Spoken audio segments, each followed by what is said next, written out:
Hello YouTube, and welcome to my second attempt at recording this video. First time did not got a little confused early on, so good thing I didn't record for like a long time and then realized that I screwed everything up. But I'm back again and this will be my first video on my channel. I will be reviewing Marvel Spider-Man on the PS4. Yes, it is 10 months old, but I feel like I have completed the game enough now that I have enough knowledge and enough experience with this game that I can bring the best review that I can possibly do, if that makes any sense. So I'll be covering 5 total topics: story, traversal, combat, overall game design, and side activities. I don't really know how long this video is going to go. Could go forever. Could go barely any time at all. Only time will tell. If it is long, bear with me. I'm sorry. It's my first video. Hopefully I'll get better over time, but I feel like I have some good stuff to say about this game, so let's go ahead and get into it and talk about stuff that I have written down. So, first thing I want to talk about is the story. I thought the story was great. There's not really much I can say about it. I've played it 3 times, and it got better every single time, if that makes any sense. Like, there was just little stuff that I noticed every time I played it, and I thought it was great. I love the idea that Martin Lee, Mr. Negative, a villain that I had never heard of before this game was revealed, was the main villain in this game. Or I shouldn't say the main. He wasn't the main. He was a major villain. And JJJ, you need to shut up because I can't focus with him on. Anyway, I love the idea that Martin Lee was Mr. Negative in this game, and that we had to face him, and the whole idea that he was connected to Peter in a certain way. I can't find a way to turn him off, so oh well, I'll just ignore him. Yeah, and then the overall progression of Doc Ock becoming Doc Ock, obviously I call him Doc Ock first time. Otto Octavius becoming Doc Ock and becoming the quote-unquote main villain of the game. Good lord, I can't. Sorry, I'm gonna have to pause for a little bit and wait till he's done blabbering on so I can hear myself think. But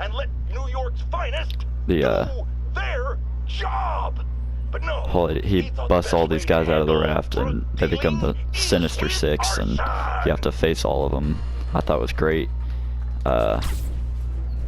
Most of the character development throughout the entire game, Peter, Otto, Martin Lee, everybody, just I thought it was great.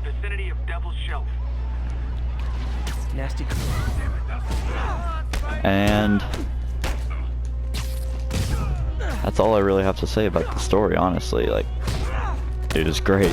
If you haven't played this game, play it or watch a walkthrough, because it is just an amazing story. Moving on to the next topic, which is traversal. You saw me doing pretty early on in this video.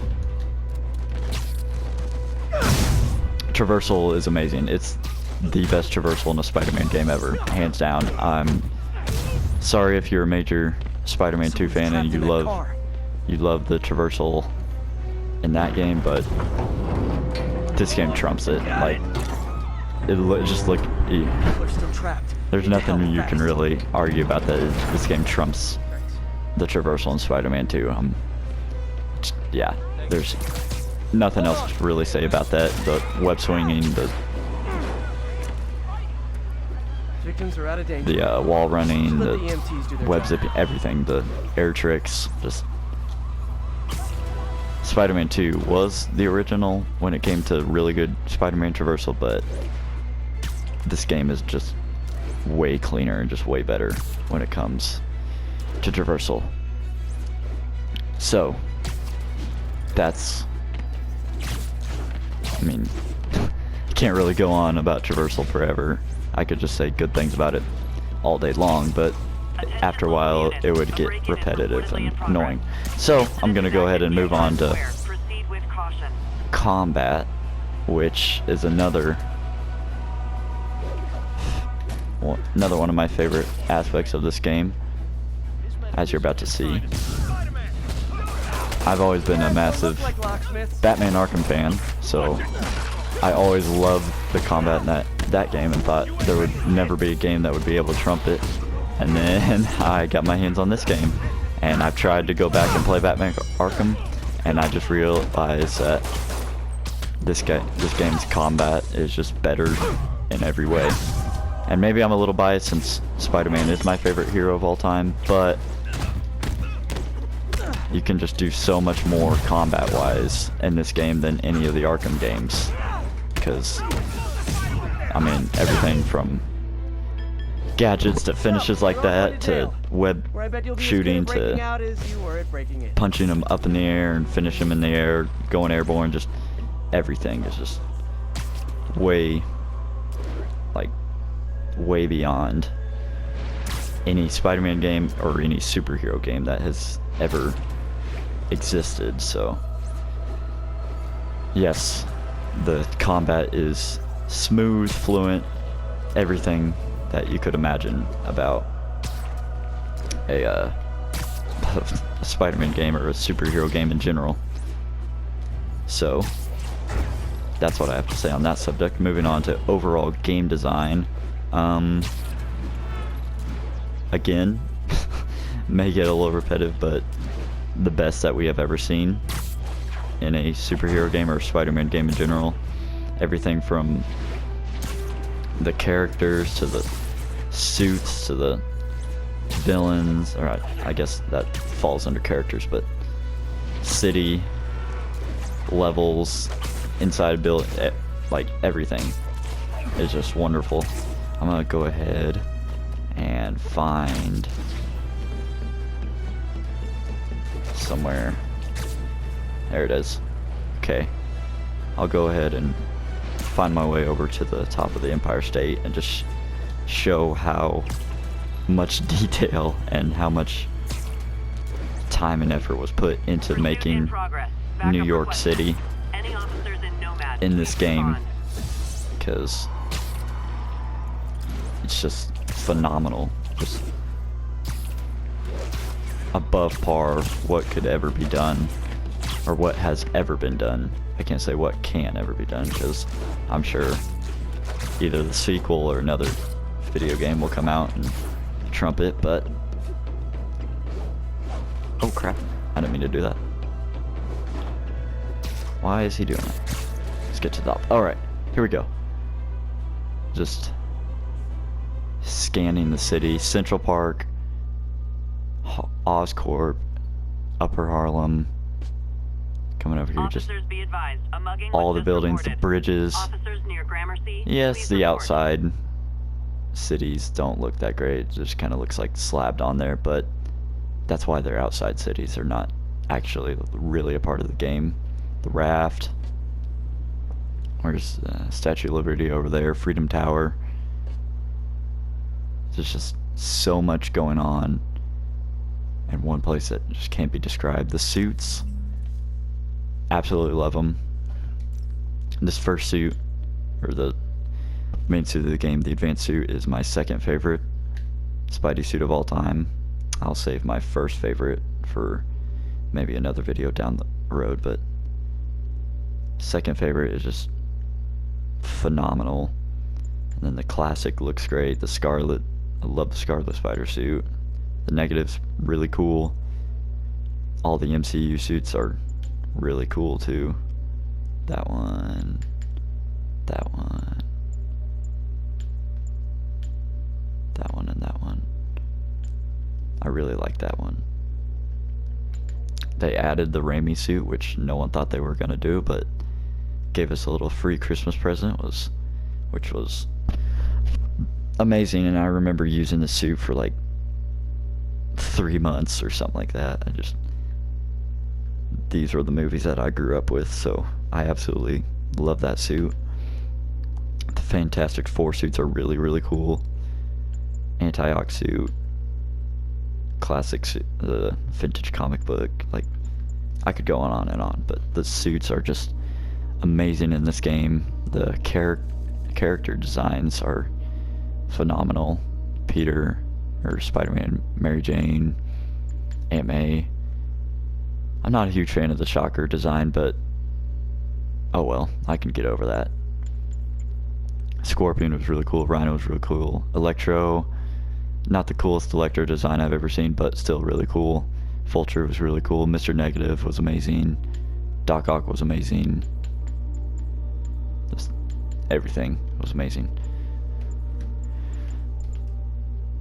But that's really what I have to say about this game design. Just phenomenal. So much time and effort put into this game. Just above par.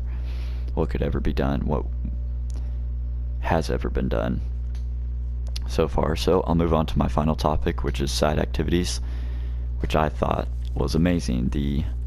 Where are they? Is it collections? Yeah, the backpacks. So much Easter eggs and Spider-Man lore in here.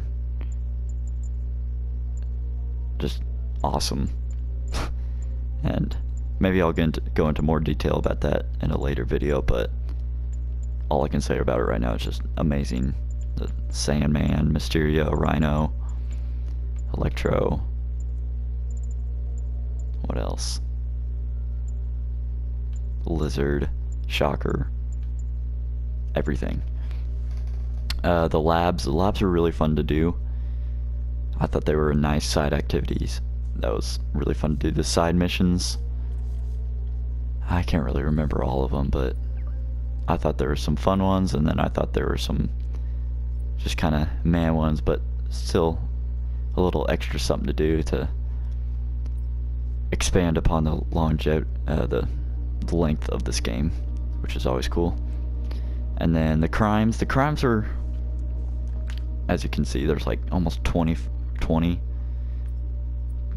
except for a couple, 20 per section, which got repetitive, but again, gave you something to do to play this game longer, which I thought they were fun to do at first, but after completing like 3 sections of the city, it just kind of, it's like, alright, let's get this over with. But that's besides the point. Overall, this game's great.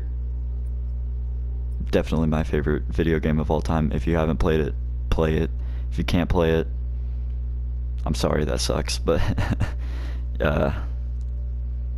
overall, a great game. I'd give it a 10 out of 10 and an A+ for video games.